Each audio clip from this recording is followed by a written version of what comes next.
NU Lady Bulldogs will represent the Philippines in this upcoming 2024 Asians Women's Club Volleyball Championship as Monolith Sky Risers. Training ng NU ang international games. Pero bago natin yan simulan, huwag mong kalimutan mag-like, share, subscribe, and click the notification bell para update ka sa ating mga video. Marami ng international games ang sinalihan ng NU to represent our country. Marami na rin ang kanilang failures to win the crown internationally.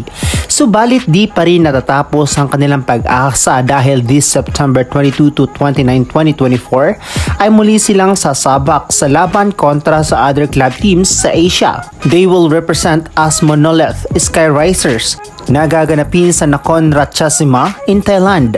Kasama nga ito sa Pool B ay ang Iran Saipa Club teams, Vietnam's LP Bank Ninh Binh, NEC Red Rockets Kawasaki at ang top 2 teams will earn a spot in the 2024 FIVB Volleyball Women's Club World Championship in China. Maraming ang kailangang patumbahin ang Monolith Sky Risers upang may representahang Pilipinas sa FIVB Volleyball Women's Club. If ever man na manalo ang Monolith Sky Risers ay sila na nga ang kauna-unahang women's volleyball team na gagawa ng history upang makapasok sa FIVB Volleyball Women's Club.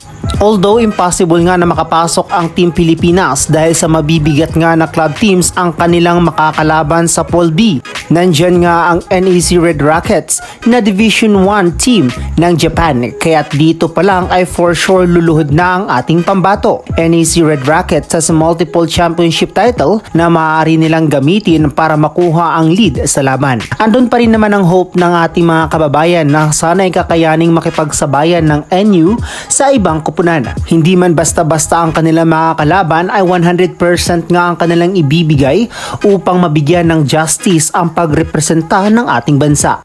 Kilala naman natin ang NU Lady Bulldogs na no matter what it takes ay hindi nila bibigyan ng madaling laban ang kanilang makakaharap.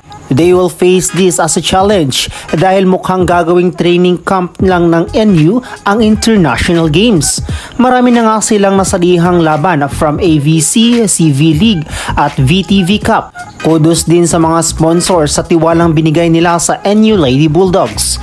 Isa nga sa inaabangan ng karamihan ay kung si Coach Sherwin Meneses na ba ang kanilang magiging bagong head coach this game. Ito na nga ang inaantay-antay ng mga followers, especially Creamline fans, kung paanong gawing mas deadly ni Coach Sherwin Meneses ang koponan ng Lady Bulldogs. Marami na nga naghahabang sa pwedeng gawin ng NU pag si Coach Sherwin na ang hahawak sa kanila. Kakayanin kaya ng NU na makipagsabayan sa mga big club teams sa Asia? Si Coach Sherwin na kaya ang mag-handle sa kanila this game? Comment down below.